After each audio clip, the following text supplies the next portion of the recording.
Good morning, Hey, Tolu. good morning, Lawal. Yeah, good How you? to very well. Yeah, Good to be in touch yeah, with you. same here as well.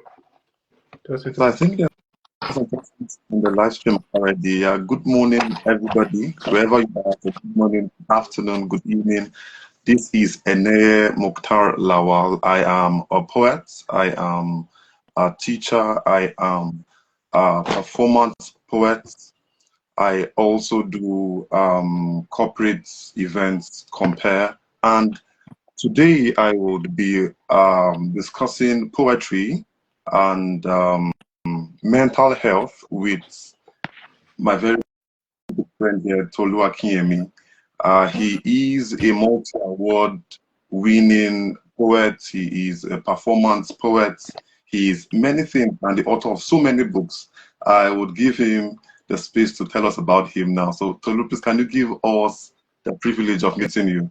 thank you for having me on the live. Yeah, so I am Tolu A. Akinyemi, also known as Toludo, the Lion of Newcastle, a multiple award-winning author who writes in the genre of poetry, short stories, children's literature, and essays. I am based in Newcastle upon Tyne, and my writing tends to mirror mostly the human experience.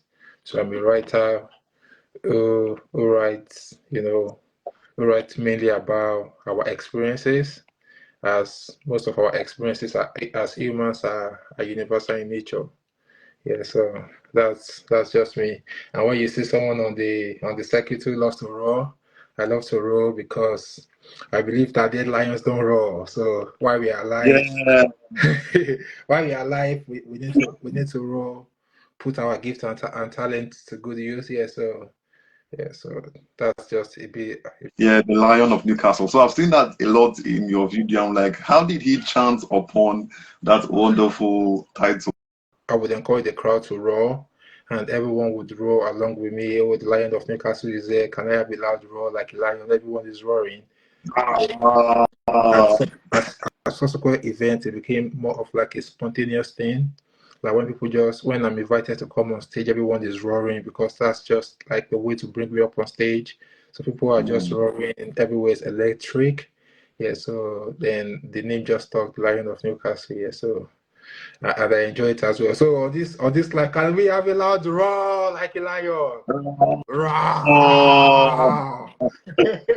no, really, we have to be, because with the way the world is positioned presently, we have to embrace that lion side of us. I think we can even zone in on that in our discussion on mental health, particularly in your book, Everybody Don Kolomental. So uh, it's obvious anybody who takes the time to go through what's in the pages of this beautiful book, and thank you again for sending it over to me, would come to terms with the fact that yes, you actually roared in the piece. So let's begin with this question. What inspired you to take up this project, exposing mental health?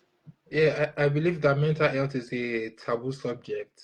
Maybe we have, in recent times, we have a lot of people like speaking up, especially the Gen Zs, about their mental health issues and what they face. But mental health has always been like a taboo subject where like people are not comfortable to talk about, their mental health because you could be labeled, you could be stigmatized.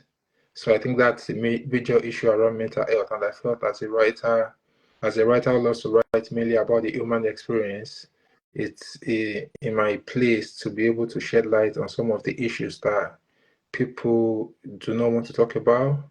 So at that point in time, I just felt the best. Hello Monday.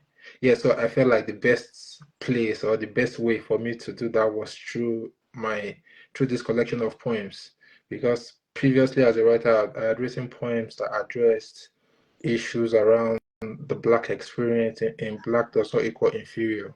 So I'm a writer who loves to talk about those issues that people would not generally want to talk about.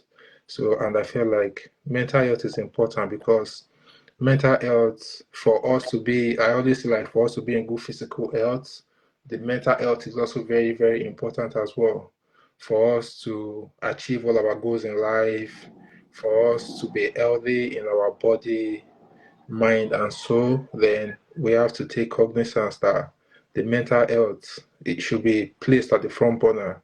So for you to achieve everything you want to achieve in life, then so I think the idea just came to me that yes, there are a lot of taboo issues that people do not necessarily talk about. And as a poet, as a writer who writes mainly about the human experience, then I would be able to shed light on some of these issues. And you actually did so stellingly in the piece. Okay, so another follow-up question to that would be, so the topic of our discussion is healing through verses, everybody Don Kolomental. So, and it happens to be one of the poems in the collection that everybody don't. I think that's one of the pieces I analyzed in one of the videos I posted on Instagram, yeah, a while ago. Do you think that, okay, I don't want to take that as a sweeping statement. Do you think everybody has a degree or an iota of colomentality? Do you think everybody don't colomental? Yeah, so I would say like so I will break it down into two phases. So in terms of the mental illness problems which will be now be diagnosed, I would say no. But in terms of mental health issues, at every point in our life, every of us humans we would experience mental health issues. So I would say yes. So everybody gets coin score, everybody get colo, everybody get colo mental. I would say yes. But in terms of the diagnosis of the illness itself, I would say no to that. So it's so we could break it down into like in terms of mental illness, because not everyone who has like mental health issues have the diagnosis or the mental health illness, have the diagnosis to say yes, this is an illness, and that illness is what is being stigmatized. As an example, if you're in Lagos, we'll say, oh, Yaba left.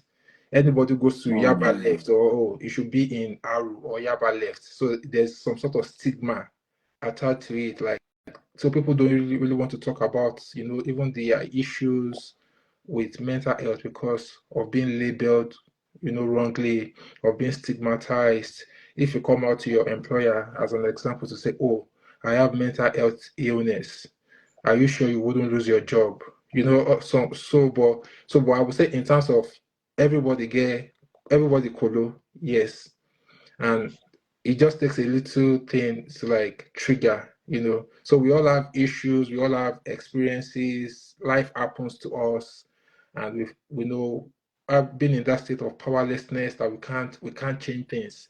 Then it means that we would always live in that sort of fear of the unknown, you know, anxiety, and even we have Yes. people who have been diagnosed with depression, we have people who are autistic, we have people with ADHD, so many illnesses around OCD, that are mental health related illnesses. And meanwhile, we have the general Kolomental that we know that everyone, as universal human beings, following, the day-to-day struggles that applies to all of us. We have the the rise of social media, the coming of social media into place, whereby a lot of young people now they experience mental health issues. If they don't get, people want the validation online. How many likes am I getting? Am I up to par with the other person out there? People are living this in this kind of persona of affluence, of success, even though it's more of like a filter lifestyle. So in that state, people are unhappy. People spend all their days on their like most of their day. People spend most time even sleeping. Sorry, on their phones than in bed.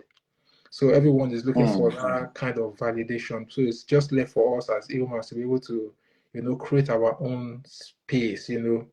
Before coming on this live today, I've already gone on a 30 minutes run. I'm back. I've skipped already. So you must embrace, just those physical spaces as well. life does not start and end online. So I would say in terms of everybody Don Kolomental, yes, everybody has a degree of Kolomental because in our lifetime we would all experience issues that relate to mental health. So, and I think that's one of the reasons why I wrote the collection of poems. Everybody Don Kolomental. Some of these issues that people don't talk about, I feel like I could use poetry to, shed light on it. Yeah. So while reading your poems, I, I think I would argue strongly that you were in Nigeria when you wrote this piece. You cannot be in Newcastle and then play with these ideas that you have here. Because I saw the one on suffering and smiling. Let me read the piece. There is no way that can be a Newcastle experience. I'm very sure it's Lagos. You so Bariga or those places, and then the idea came with that idea of people shuffling, struggling, and smiling. It's become like a culture, an unhealthy culture, if you like, right? So it's not when you go around, particularly Africa, and I think somehow that the mental health issues are more predominant in places like Africa, because of the stigma it comes with. So it's not given so much credence like you would find abroad, like in the UK or in America, right? So the idea of suffering and smiling. So let me see if I can pull that piece and then read. Yes, it says we are suffering and smiling. Our shuffling feet strain is the hallmark of intense hustle.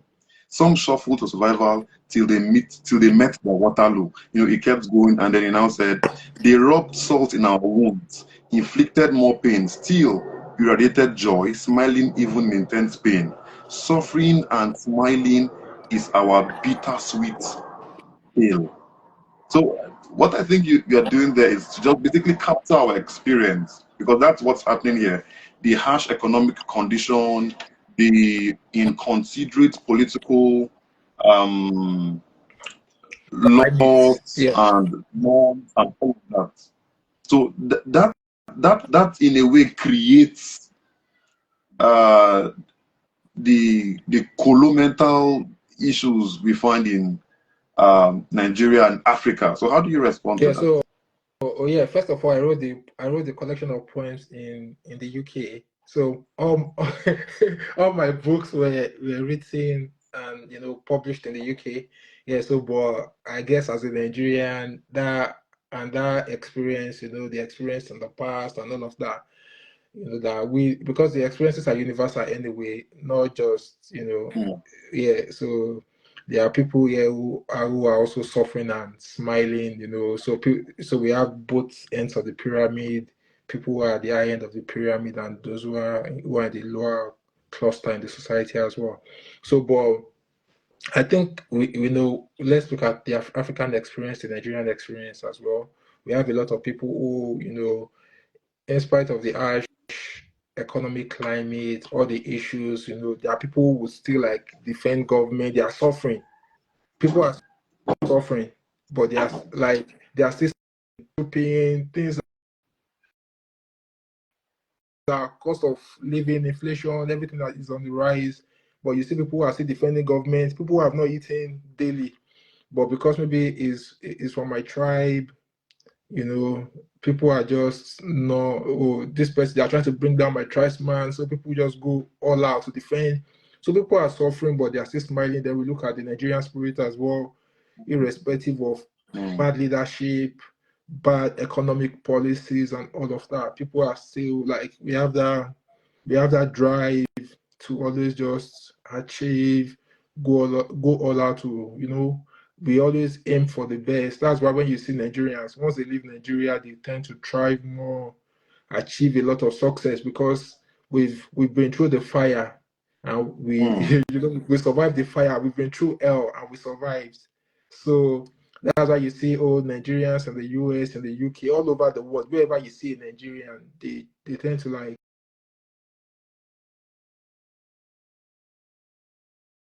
And the try. ash.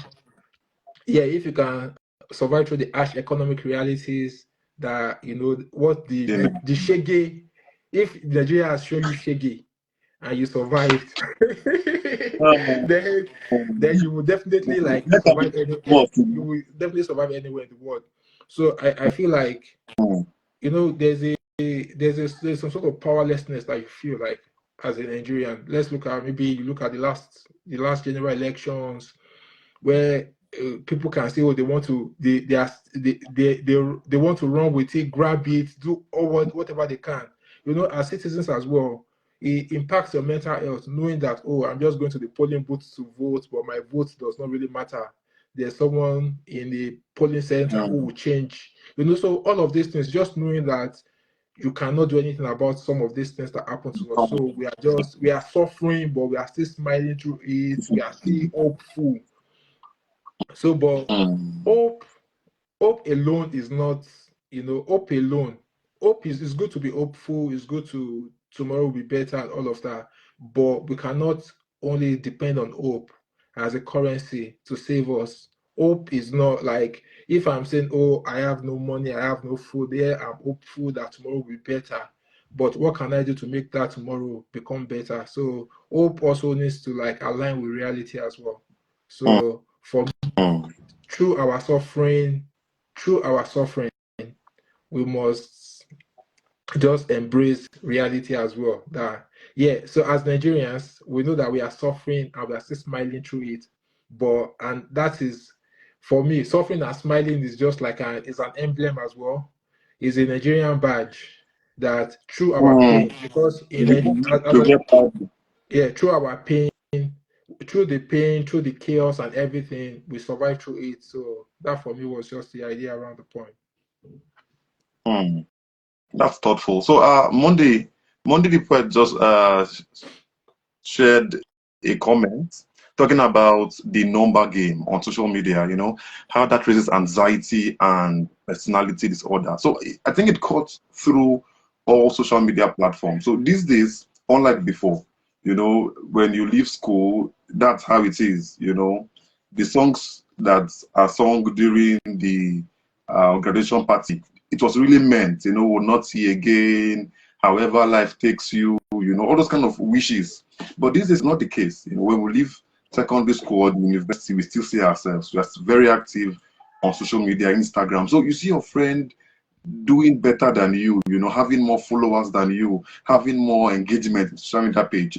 That can trigger, and when that is unchecked anyway, it can trigger cases of Kolomental, mental health illness. And that's what we see rampant. Okay, I brings me to my question. So there are many generations. So there's Generation Alpha, the Generation Z, Y, baby bloomers. Which of the generation do you think is more affected by mental illness issues? Like, which of the generation do you think are more colomental in your? Yeah, I think according to research, Gen Z is because their tolerance threshold is quite low because yeah, so Mm, they were born into like the social media era. All they know, all they have known all their lives is smartphones, social media, the online life. Thinking life revolves around the bubble, around the validation on social media, the likes, the replies, the online friendships. That is what life means to them. Not, without the ability to develop those meaningful relationships, those meaningful connections. So for me, I would say the Gen Zs, and at times it's just all around, living in that bubble. And I think that's the whole idea around writing as well. Just trying to let people know that life doesn't start and end on social media. It's not all about the mm, likes. It's not about because I think what it does to a lot of like young people as well is they tend to have like low self-esteem if you know they develop like low self-esteem when they see, oh, they feel like, oh, their friends have more likes or they've posted. Imagine someone sitting down on the phone and waiting to have likes, and that is the, that is the crook. That will be what will give you happiness for that day. That I've had people liking my post or people validating me. But we need to let our young people as well, and everyone, even the older people as well, that life does not start and end with that. As a writer, as an author, for me, I don't even look at like, oh, I don't look at likes, I don't look at the validation on social media, because I know my impact and my influence transcends that. And when the story of my life will be told, when the story of my literary journey will be told, it wouldn't be based on what I achieved on social media. It will be about the impact of my works. And so I think it's very important that we must like let people know that it's about what you are doing in your productive life. It's not about looking for validation online, because most of the people that you are trying to emulate, they are living pretentious lives as well. Somebody who has not eaten but is trying to present some sort of like false appearance online. You have no money in your bank account, but you are telling the world that this is you are living like a fake life. So I think it's very important that let our young people know, and everyone know out there as well, that social media is not real. Before you post a picture online, you've filtered through, and you are trying to get the best one out there, and that is not real. That is just make believe. That is for those who just want to believe that that is the real world. So we must always like let people know and also shed light. And an example of some of the issues I addressed in the collection, I wrote a poem about men as well. I wrote poems about men who are struggling. Men don't want to speak about the issues they face in their relationships, because they may get the label, he's a weak man, he's not strong enough. So, but at the end of the day, mental health issues crosses, it affects and impacts everybody. Mental health issues are, there are things that affect everyone. It's not just so because you're a man, you don't face, men have been built to be strong. Men have been built to say, oh, men don't cry. I think that was the title of that poem. Men don't cry. Yes. So a lot of people will tell you, boys. I think there was a time I was always telling my son that boys is okay for boys to cry. So I'll get him to recite it after me. Tell me, like, he will have to recite to me, it's okay for boys to cry. It's okay for boys to cry. Because I was just trying to get it into him. Because I've had people that will tell him, oh, why are you crying?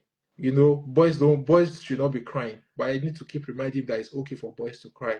Because we build that, that sense narrative, that false narrative that men are built to be strong, men should not like express their emotions. But everyone goes through like difficult times, difficult situations in life. Life happens, and that's why I said in throughout our life, everybody living on the face of the earth will experience mental health issues. Not mental illness, but mental health issues. Because imagine you are working today, you are able to pay all your bills and all of that, and tomorrow you lose your job, and anxiety, you certainly become anxious. How do I pay my bills? How do I foot my bills? You are traveling on the airplane from one location to the other, or you are just traveling on the road. You are just paranoid that I hope bandits are not in the bush somewhere, or I hope this plane is not going to crash. So mental health issues come like in various forms. So like I said, yeah. So mental health issues come in various forms, but it's very important for us to keep talking about this. Yeah, I think the more we talk about it and raise awareness, we tend to reduce. And if the awareness goes high enough, I think it would, to a very great extent, even up to take away the issues we find around us. So, like, I agree with you. It's not just a Gen Z thing, because you'd find with older generations, like the point you just raised, men don't cry. One of the poems in the piece, you see that sense of men trying to wear this strong avatar, that they don't cry. even when you look, if you look closely through their eyes, you would find the issues they are battling with. But they grew up in a generation that sort of glorified the male, and if you show anything less than strength, you are cancelled. Yeah. Right from that. So I think we should do more as writers to, and this is for all writers. Some people are joining the live. I'm seeing Combat. I'm seeing T Pre-Official, and then welcome everybody. So we're having a wonderful discussion, and the topic again is healing through verse.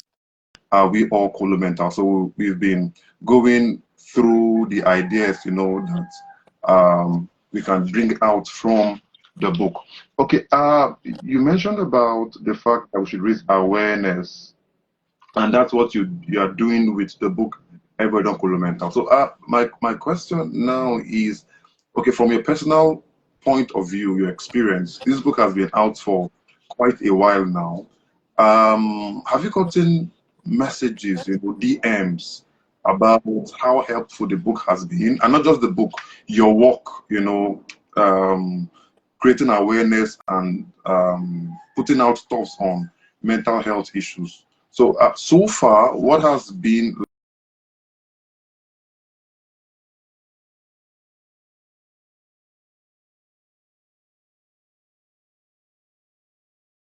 And yes, if you are just joining us and you're from, you can send in your message and would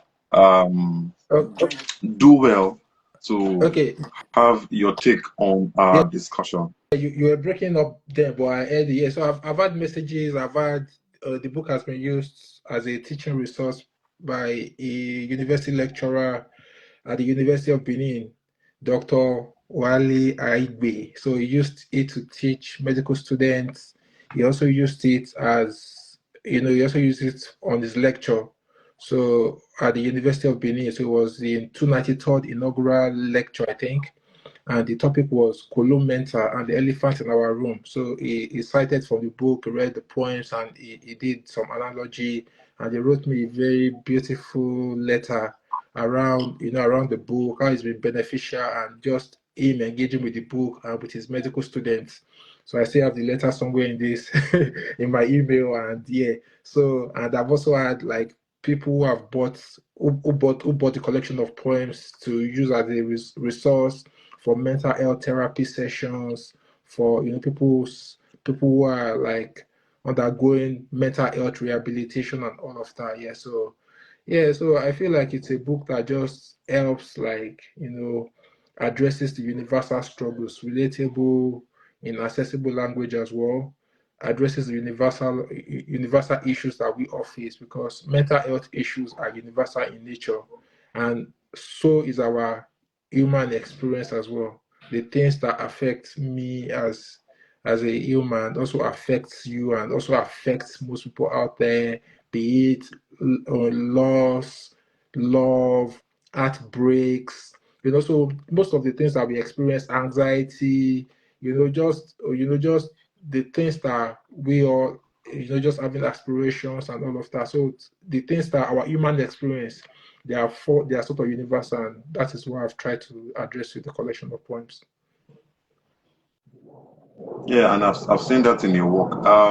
So those in the live stream, you have a question for the Lion of Newcastle, please do well to drop the message, and I'll do well to read it to his hearing. And there's so many aspects of your books that I find fascinating. There's one we'll get to, I think my favorite.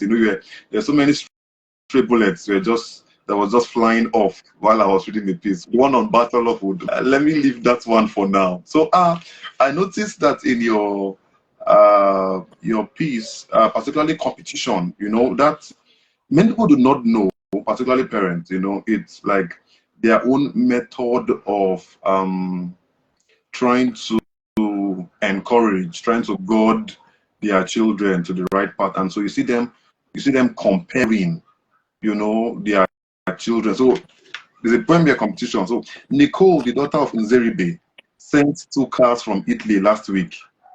You are here like matter, adding weight and occupying space. Those words hit harder than tremor. How do I tell Papa that Nicole's twigs are dried out? Her shrubs are no longer green. Amaka has 2 children. Her home is as noisy as carnival grounds. Words escaped out of the tightly shut window. How do I tell Papa Amaka was laid to rest last week? The neighbors say she was scrubbed off the earth by her dearest husband. So there is something competition does to produce mental health issues. Can you speak to that? Do you have a personal experience you can read?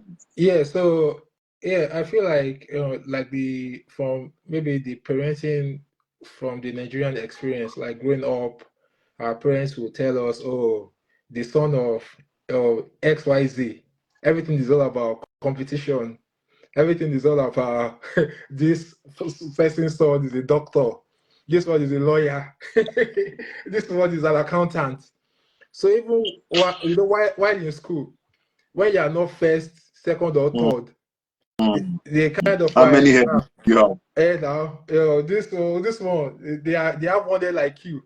Well, you're coming, what's your position in the class? So we've been brought up in that competitive way whereby we see everybody as a rival.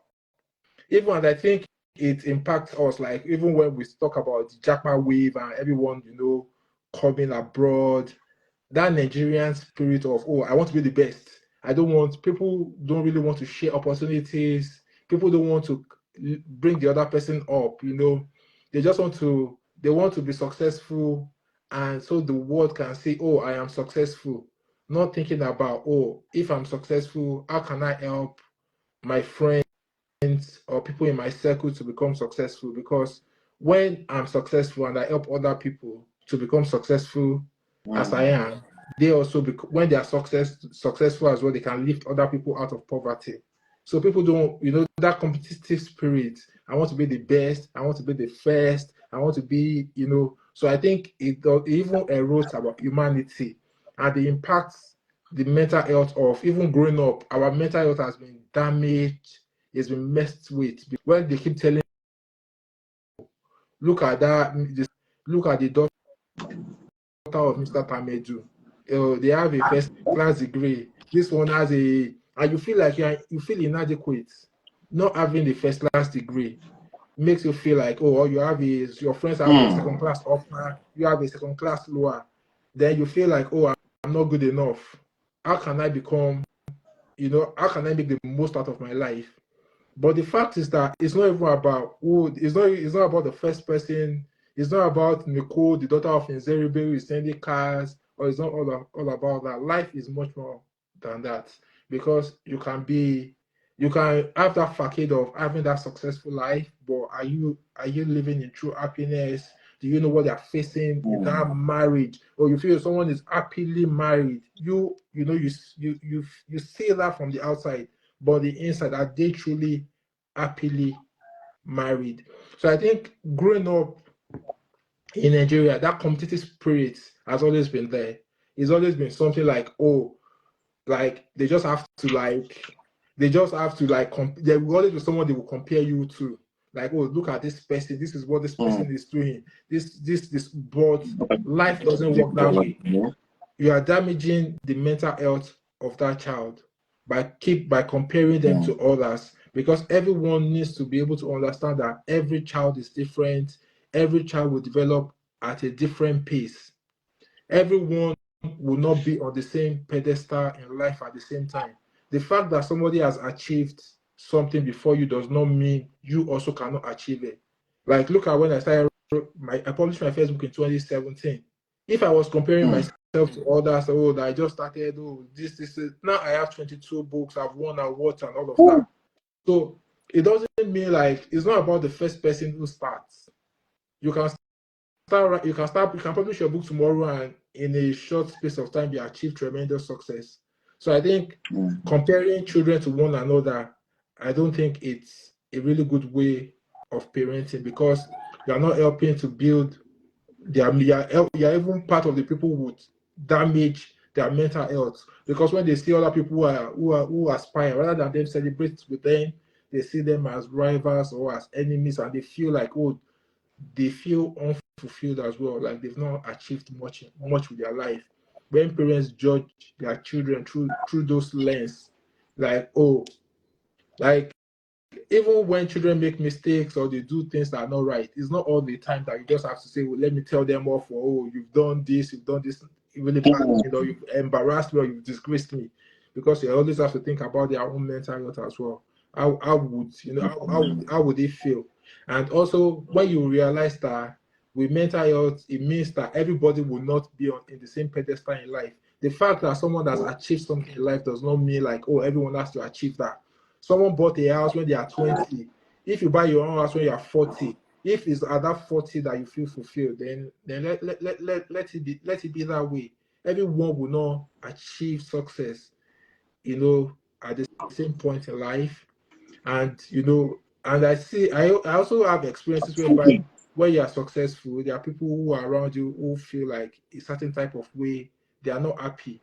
But even when people are around you are successful and you are not happy with them, you're also damaging your mental health, because you are bitter. When you are bitter towards people, someone that does not know you, but you're just bitter towards them. You are carrying that form of resentment. Someone who does not know you are hurting, you are just hurting on your own. So I think it's very important that we let people know that life is not a competition. Everyone will get to their own desired level at their own perfect time. At the perfect time. Yes, and you did a very good job there, exposing the family unit and its contribution to the mental health issues, right? Even in the poem Mental, I think you also touched about father, mother. How do I tell father? How do I tell mother? Those judgmental parents, how do I tell? How do I tell? How do I tell? And all of that. And you did something about religion too, right? So it's not just about father and mother. The place of religion in not taking mental health issues, the necessary or needed attention, right? So the way you capture religion in the text is particularly priests. So that's what you mentioned, right? Not giving the needed attention. If I tell my priest that I'm going through all of this, instead of looking at it from a mental point of view, he begins to read spirits and demons into the. They are still opportunity to cast and bind. It's true now. And what is the mental thing, Opportunity to cast and bind. So, Yeah. and Well, even like, I feel like there are times that even like spiritual pastors and they have to be emotionally intelligent as well. I've been in the church whereby a pastor said, "Oh, someone said, oh, I just got a promotion at my workplace. To know what your next tithe will be," and they said, "Oh, sorry to tell, can I just tell everybody your current tithe? He pays £1,000 every month as a tithe in this church, and now that he has gotten a pay rise, I cannot wait to know what his next tithe will be." So, but in that same church, you have people who do not earn up to £1,000 a month. How do you think that would impact their mental health? So people don't just see from that, from like you are saying, oh, somebody is paying the tithe of £1,000 a month, but in that same church, people cannot even pay their bills, they cannot afford to pay rent. So the kind of things that we tend to like celebrate, the kind of things that we tend to like proper, even in this religious spaces, people have been failed. When people that should ordinarily be in medical facilities tending after their mental health, they are casting out demons, and I've seen, like, I've had people around me who also, based on the mental health challenges they faced, they were stigmatized throughout their lives. Like, that stigma never left them. And I think that's why we need to always talk about mental health. Because if I tell someone that I'm going through this or I'm experiencing this, they say, oh, it's not, they just stigmatize you, they label you, and you will never ever be the same. You will never ever, and that's why people are always afraid. That's why it's always a taboo when people come out to talk about. Even a lot of people might be experiencing mental health problems or mental illness, but they don't want that diagnosis. They don't want that label to say, "Oh, this is what I'm facing." So they don't. That's Yeah, correct. they don't want that diagnosis. On all society, family, I think we should do more. The family unit should do more, as well as the setting. They play a very large role in the lives of humans, right? So you'd agree that the family, like they say, is the basic unit of life, and then all of that. So they have a role to play, and if as a safe place, or what should be a safe place, if what is happening in that safe place is becoming toxic, so where do we now go? So I noticed also in your poems, like I said, there are many stray bullets that are just flying here and there, so you just catch them. I'm going to Bachelor Hood. That's my favorite one there, So the thing hits me. Well, let me leave that for later. So I see what you do in your piece, in some of the pieces in the poem, like bitter cola, best friend, and people of the world, right? So those three pieces, I see what you do with regards cutting off toxic relationship. So in people of the world, you will say something like, "I'm waiting to chew on your." So people of the world are waiting to chew on your grief like hungry lions and spit out the carcass when the stomach no longer rumbles. Are waiting to hear your sad tales splashed on lips screaming, "We don't wish you well." Are waiting to see you fall from high altitudes like a plane crashing into. So you went into all of that, but your counsel is to cut off those relationships. So in that poem about the best friend, you mentioned there that you've cut even your best friend, showing how toxic he had become because of your success. So how do you speak to that, relationship that has gone far, handshake that has gone to the elbow? What should the listener to this live stream do with those relationships? Yeah, I think it's very important that, when we talk about mental health issues as well, we need to examine our relationships.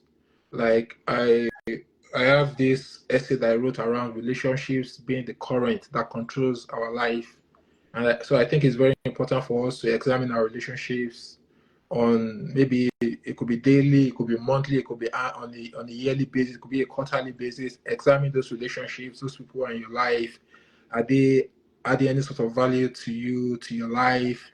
Or are these relationships, are they parasitic in nature? Are they toxic in nature? There are people who are in our lives who just want to take, who do not add any form of value to us.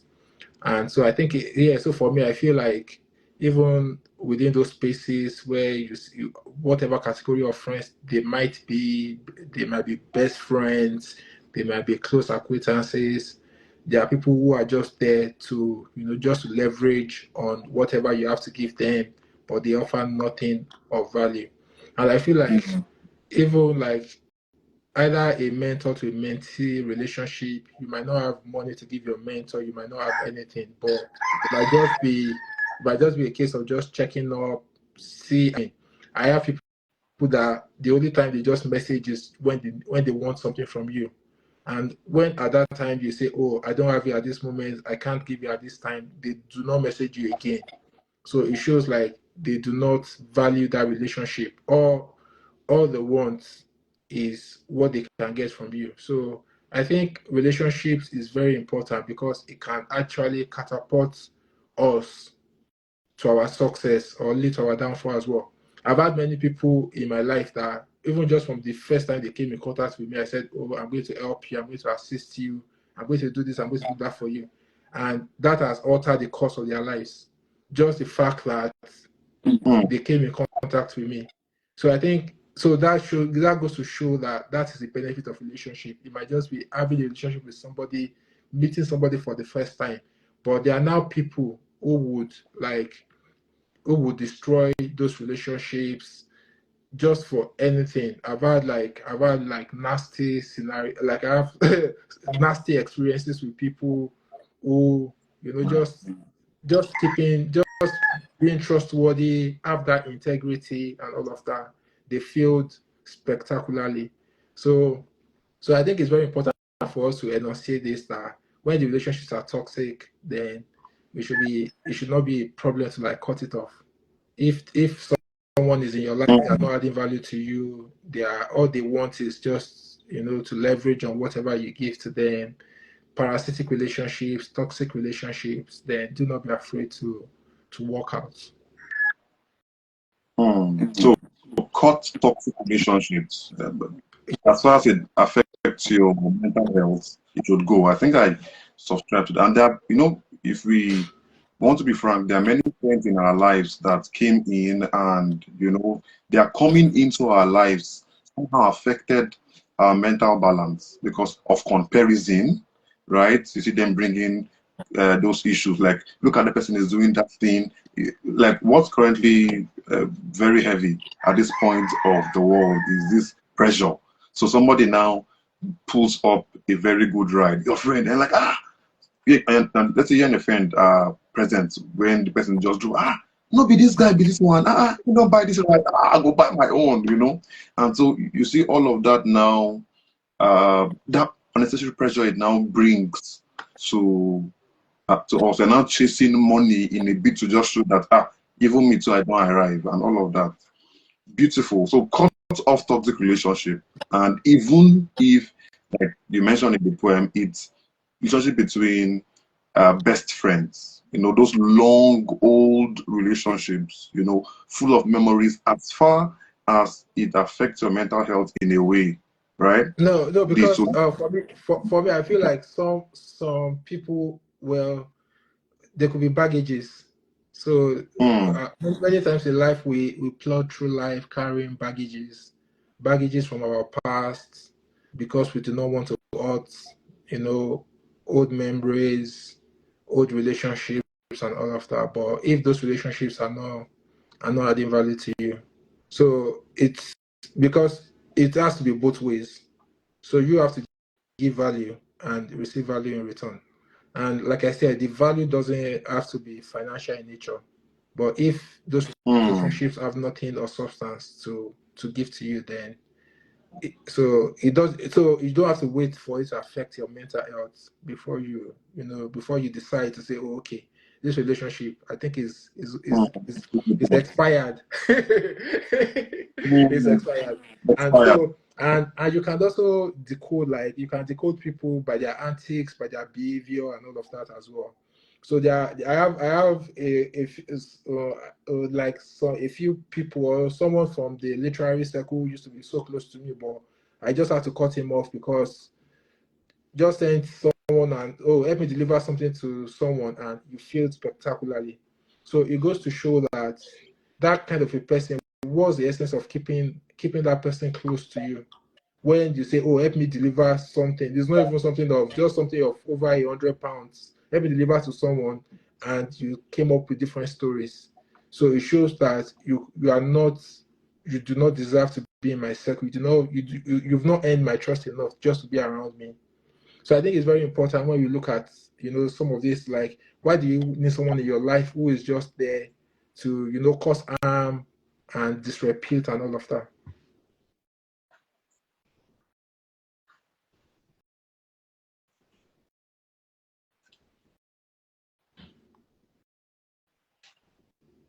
Okay, so there's a comment written by some guy. He said, "Here's a question: when is toxic officially toxic?" I think sometimes in the modern era we can be very quick to label something as toxic, me included.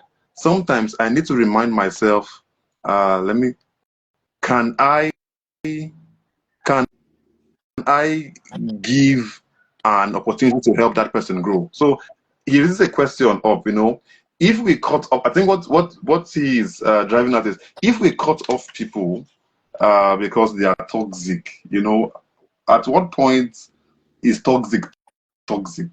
So how do you Yeah, respond to that? That's yeah, quite the question. yeah. I would say when you spot repeated patterns, so repeated Hmm. patterns in behavior, repeated patterns, and an unwillingness to accept wrongdoing.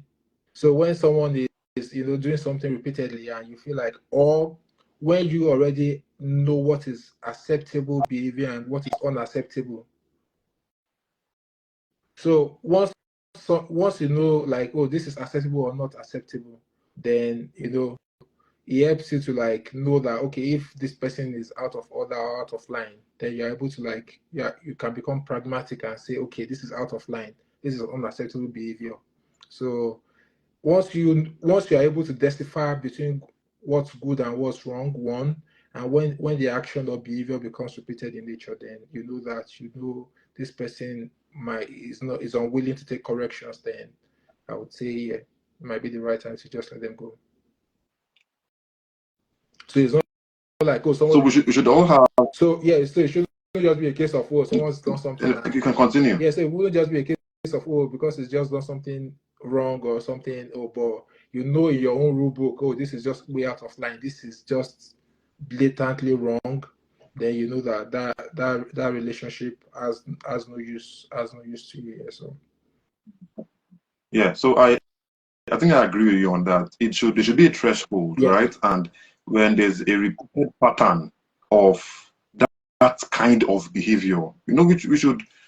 One of the reasons why we get into trouble most of the time is we do not introspect. We do not sit back and then review relationship, because if we do so, some things we will not dabble into, the mistakes will not make. So yes, I agree. When it's toxic, it's not then wise that we just cut people off then I will for add the. as well is, I think it's very important for us to set boundaries as well. In relationships, set Mm. boundaries. In life, set boundaries. Healthy boundaries is very, very important.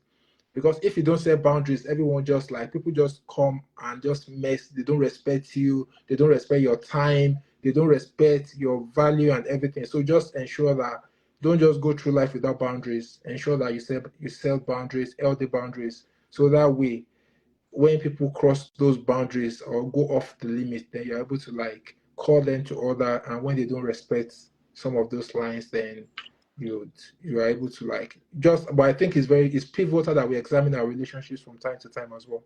Very important. Yes, and when they get toxic, please, like, yes, have a threshold. When this person gets to that point where it's beyond average, please pull the plugs. Most of the times we stay in relationships we should leave, and it has a consequence on us. Right. So I think you just responded for sure. Need to communicate, give her an opportunity to learn for sure. Right. So Yeah. yes, we get you written by some guy. That's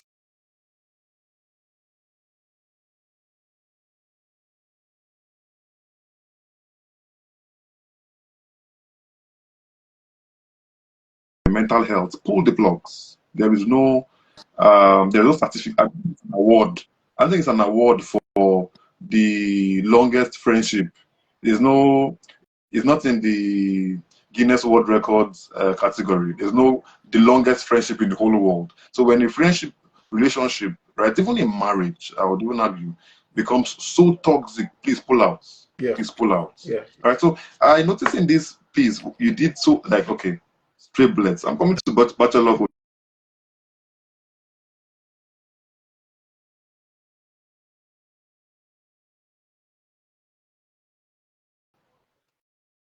There's this idea of the single story. I think Chimamanda in her TED talk, that was the caption of her talk, right? It brings up a single story, and then I find that here too, a single story, how people can stay glued to one side of the argument, and then much later discover that, yay, they have missed it all the while. So in a single story, we see how somebody died, right, as a result of a false narrative. So this person is dead. There is no way to get that person back. But all the while, the justice that was sought for that person seemed to be under the umbrella of justice, but it was a single story. So you are calling our attention here, you know, and you did the same thing with guilty as charged, right? So that's that sense of people labeling people without doing their due diligence. Do you have an experience? I'm sure maybe a Lagos experience of jungle justice that went wrong. Yeah, we see all the time where people just want to, people want to paint the other person in bad light and all of that. So I think I think what I do mainly is when someone says, oh, this person is doing this wrong or that. Nowadays, I tend to step back and not contribute. So because that ensures that you're not just, you're not stereotyping that person, you're not labeling them wrongly because you've only heard from one side.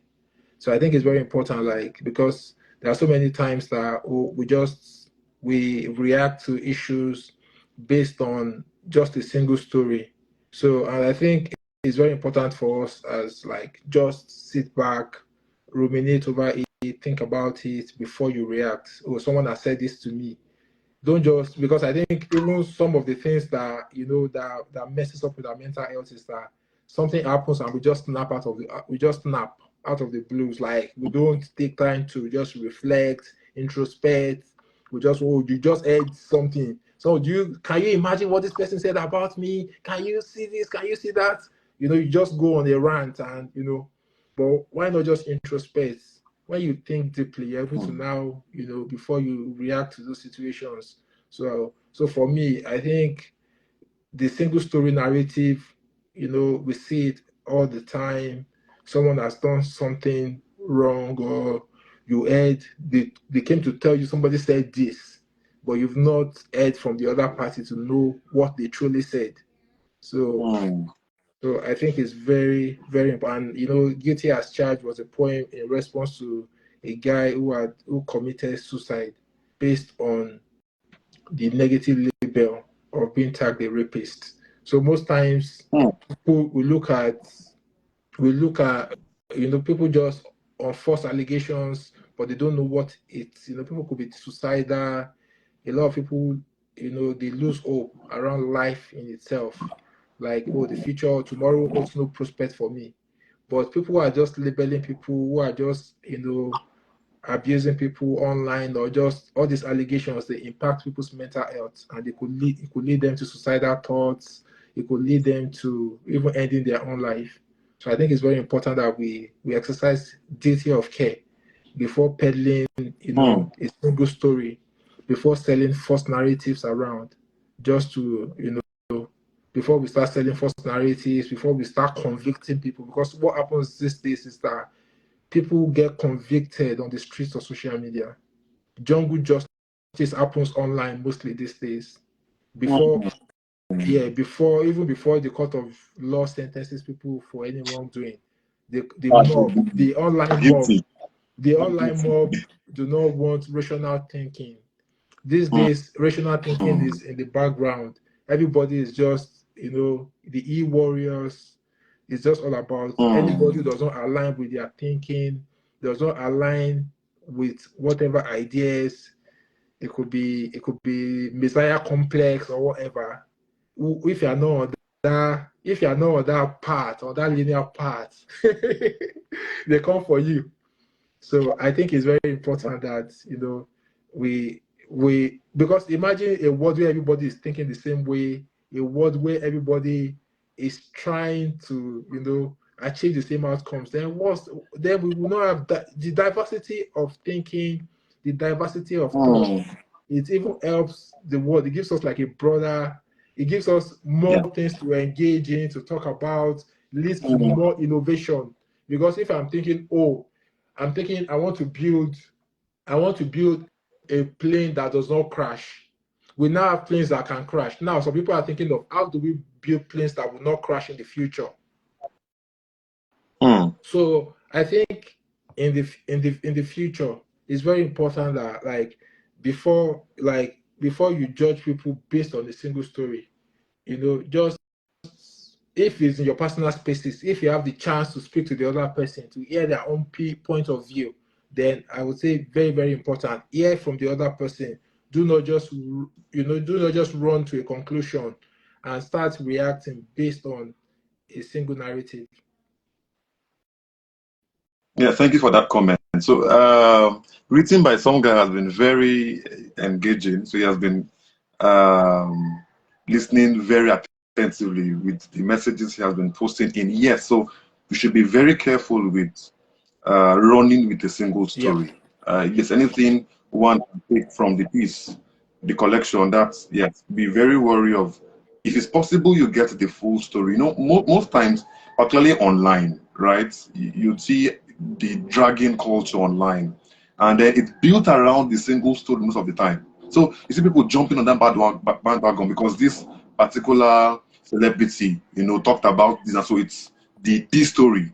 But it's not the case. We should sit back and then do, think about the thoughts, think about the different sides. What if this is possible too? And so when we are that with how we handle information, you see, it would reduce some of the justice in, and some of these things can even lead to suicide if not checked. So we should be very careful of how we buy into the single story narrative. And so you did that very excellently. So in the collection, there is because what you do that I find with everybody Don Kolomental is that you give us a complete thesis on the triggers of mental health and how to pull out of mental health. I think that's what I find, and then that's a good job that you did in the piece. So there's a poem here about therapy, right? You said something about, so you bring the idea of the priest again, right? So who says therapy is a cause for the weak, timid men without limbs? Put your minds at the revival ground after cleansing with oil.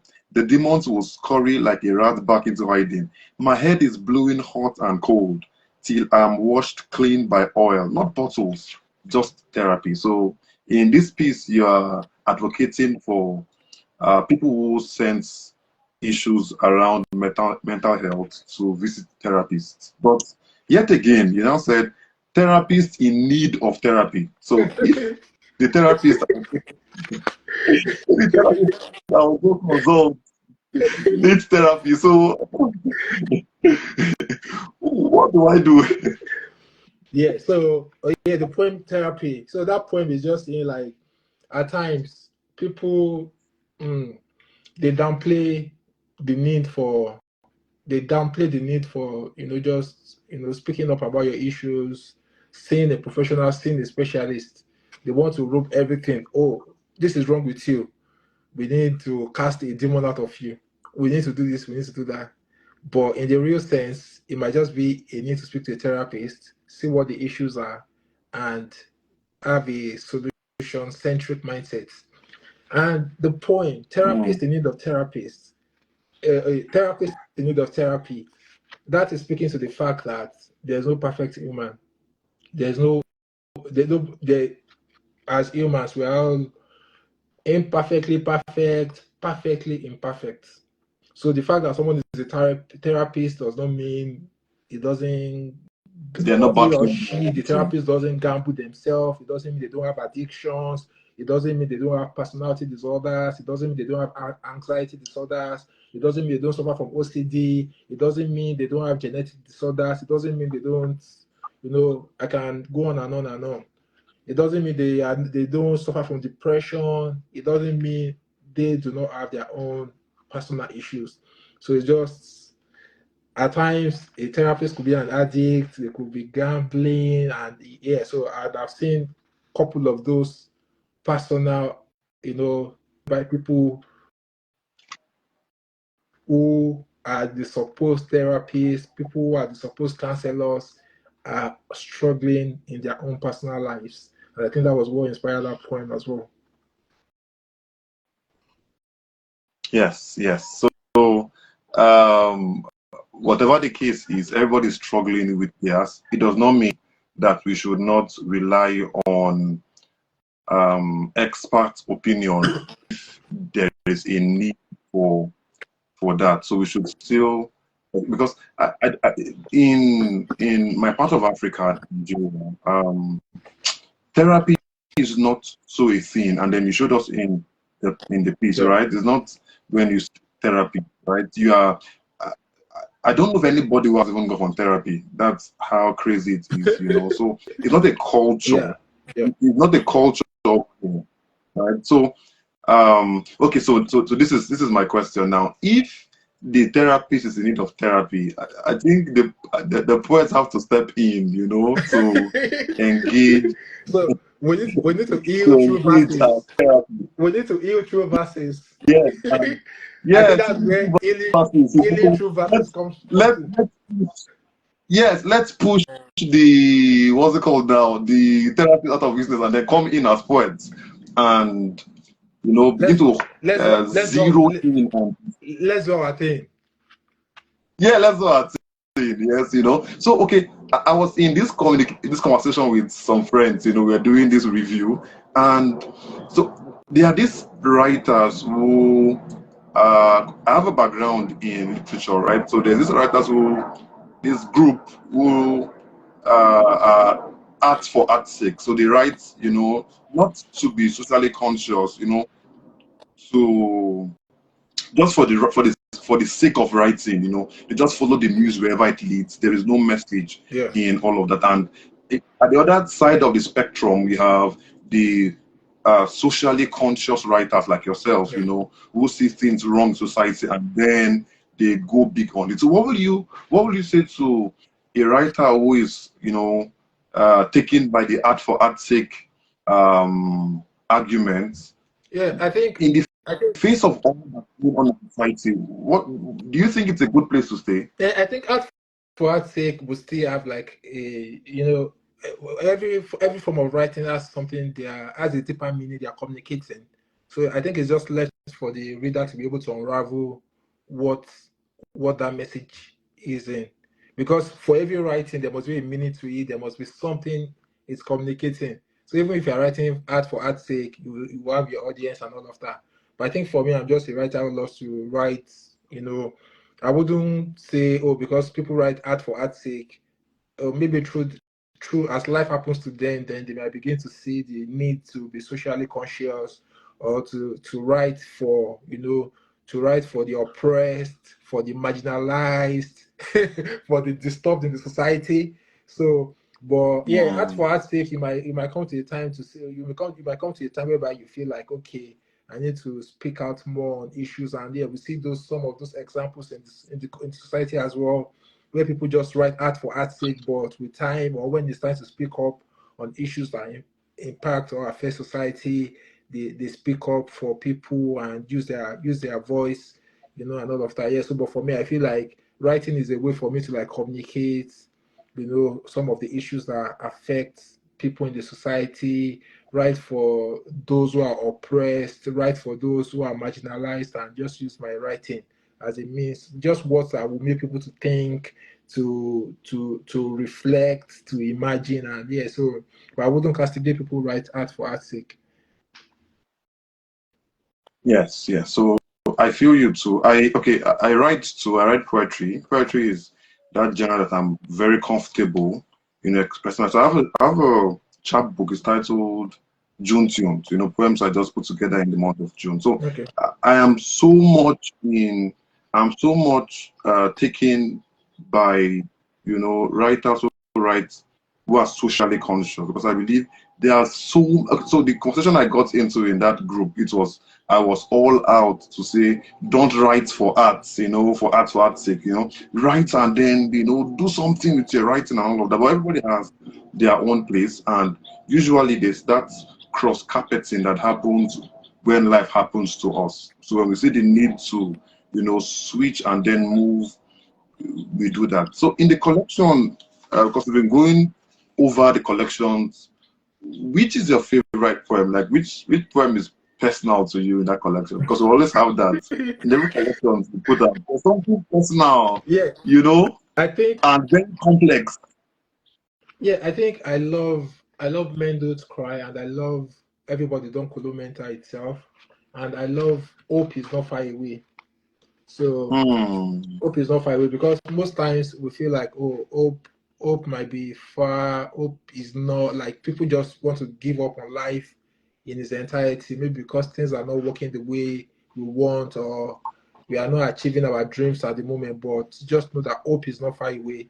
It might just take a meeting with someone, it might take a relationship, it might just take anything, something that might seem inconsequential that will change the course of your life.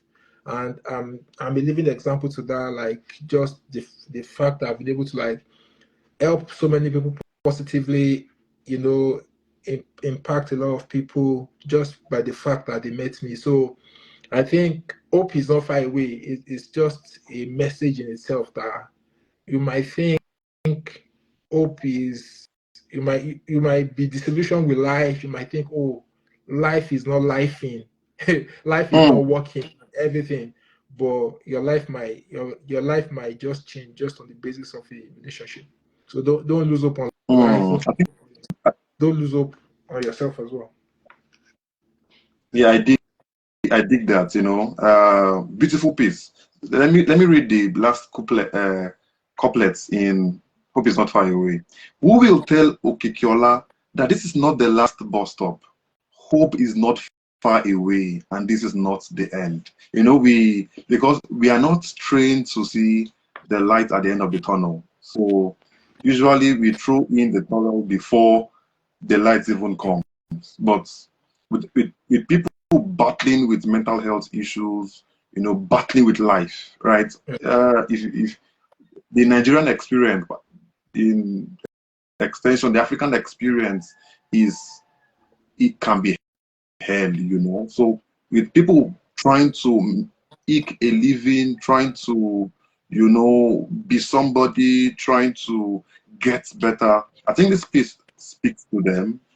The fact that there is hope, as far as the good book says, a dead lion better than a living dog Is better better than a than dead daylight. lion. Yeah, Yes, that's what that's why. that's why I say dead. That's why I say dead lions don't roar. So while you're Yeah, alive, while you are here, you have to just roar. raw. You have to This roar. raw. You have to, yeah. This You raw. have to just Yeah. use your gift while you can. Use your gift while you Mm, can, because it's just, life is transient. I can still mm, recollect when I was still mm, very young and all of that. Now, so that's life. Just use your gift. mm, Make the best use of life. Be positive. Don't be in competition with anybody. Just see life as a personal race, not as a competition. So for me, I think that's very important. yes. And So and hope and, is and, not far. I and think. look and look after your mental health as well. Look after your mental health. Yeah. Take a walk. Go on a stroll. Just just look after your mental health. It's very, very important. Don't just don't live in the facade of just the online world. Build meaningful relationships, interact, and all of that. Very, very important. Yeah.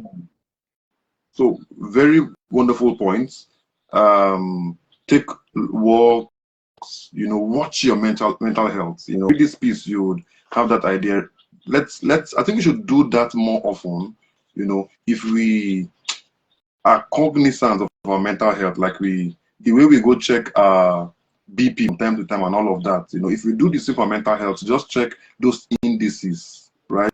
Just look at the valve, which of the needle is going beyond the normal. Do all of that from time to time. I think we would, in the troubled world we find ourselves in, we can just find a peaceful path for ourselves. So yeah, the conversation has been going on for quite Yeah, a while now, yeah. and I have been with the Lion of Newcastle, and it's been wonderful, right? We've been going through healing through verses. Are we all Kolomental? And this discussion has gone through different routes. I want to appreciate the audience that has, been here and there interjecting the conversation. Written by some guy has been so helpful. Monday the Poet, so I saw the question you dropped that you answered. He has also been very wonderful. I saw the connection that Monday the Poet got with K. I don't know, but I think that's a beautiful one. So we are winding down to the end of this one. It's like it should not even end. So yes, my favorite poem in the collection, the one I got the most hits from, Bachelorhood. Yes, so I'll read that poem. My bachelorhood looks like a timestamp that can't be erased. The single sisters are docking. My romantic lines are missing their target. 2 inches to the left, falling flat, short. They say my wallet is not as deep as the Atlantic Ocean. Who cares about the bright future? My bachelorhood has no expiry date. These spinsters are on the run. Sorry, these spinsters on the run are forebodings of great danger. So that's a very thought-provoking one. And uh, that culture of money materialism, it's eating deep into the youth demography, right? So you see, he has a bright future and all of that, but because his pocket is not as deep as the Atlantic Ocean, that's counseling. That counseling, I think it was what's that guy's name that sang that song? If you don't get money, hide your face. So Davido. It's yeah, Davido. That's what we are dealing with, and I've had my own fair share of this reality. So yeah, thank you for writing about me. I'm standing up for my brothers. Standing up for my brothers. You're doing a good I'm job. standing up for my brothers. Thank you. For the bachelors. That's you are really the lion. I'm starting up for you guys. Thank you. Thank you. The pocket doesn't have to be like an Atlantic Ocean. I always taunt my wife. She said, "Oh, I think the first time I went to their house, the mom was like, oh, you look, it looks like a Jehovah Witness, which is not shading the Jehovah Witness. Or they say, oh, it looks like a Jehovah Witness with his bag. But so I say, oh yeah, the guy who they said looks like a Jehovah Witness with his bag so many years ago is now a multiple award-winning author of global acclaim. So yeah, so I think the bright future is enough. If he has the prospects, if the bachelor has the prospects, it doesn't need to have the deep pockets. Everyone has a story, everyone has a journey. And I remember even in the UK, life is all about transition, and you must respect that transition as well. There was a time in this UK I was just living in a one-bedroom shared apartment. So life is in phases, men are in sizes. So you have to respect everyone has to go through. Everyone has their phase. There's a phase in life that you have to go through. This time you're in a shared apartment. There's a time you move to your own house and all of that. There's a time you would have houses, you have your own house, you are renting out and all of that. So life is always like in phases, and we must respect that phase. You must not try and, at times people also want to outpace that phase. Like people want the end result, but they don't want to be part of that process. I think it's very important that we tell people as well that it's very important to go through the fire, because you just see the fine ornaments, the gold chains and all of that, but all the time of the smelting of the iron and all of that to become that fine ornament and everything, it's a process, and we must always respect that process. So we must not we must not go be ahead of that process. I agree. Life is in stages, and don't put yourself, like, maybe as you're rounding up, when you're looking at your mental health as well, don't put yourself under pressure. The fact that your friends are driving exotic cars, they are driving the latest cars, just live life at your own pace. They say in my culture, they say don't use other people's own time to judge your own time. Everybody's timing in life is different. So just because those are things that impact mental health as well. You're looking at, all my friends are married, I'm not yet married, I'm still single, all my friends are doing this, they've done this, they have children. Don't live your life on anyone's timing. Your own timing is perfect. Your good things will come when it's the perfect timing. So that would be my admonition. So, but in terms of the question, Are we all Kolomental? Yes, everybody suffers mental health issues, but not everyone suffers mental health illness. That's my conclusion of the matter. But you can find healing through verses. And when your therapist is doing anyhow, come to poets. We will help you. That's how to do it, Come to point and then Come to we'll fix poets you for your up, healing. give you, We will heal you yeah, with words. We will take you on the eye and keep you on the eye. very important. No, it's been one beautiful one. I want to appreciate you for taking out time from your wonderful schedule. This is one time of the year to be with family, to pull out of that and then come and do this. I greatly respect that. And yeah, thank you for that. So there is, like you said, not everybody has mental illness. I think that's the way to put it. But we all have varying mental health issues, right? And what I take from this discussion is that we should be careful, we should be concerned, we should take our mental health with the necessary and the needed attention that it deserves, right? So what that means is we should from time to time introspect, look at relationships, like what you mentioned so many times. Look at the relationship. It can be a best friend, it can be an acquaintance, it can be anything, right? So look at those relationships. Are they becoming toxic? When that begins to happen, the right thing to do is to cut them off, because for you have to be sane to help somebody who is sane, right? To help somebody become sane. So you cannot be in the pit and then pulling somebody out of the pit. So you have to be sane to do so. And written by some guy, brought to our notice the idea of how toxic can toxic get. So we should have a threshold for that. Mental health is our personal matter. It's not something we leave to a spirit or leave to someone else.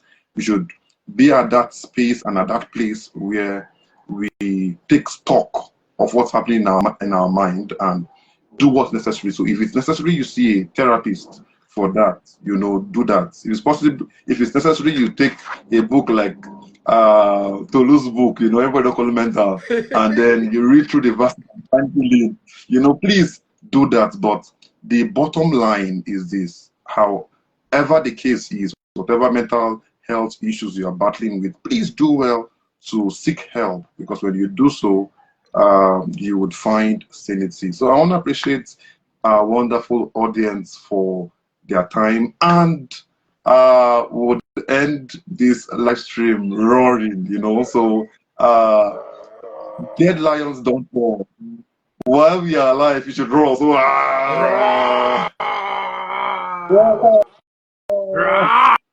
so thank you.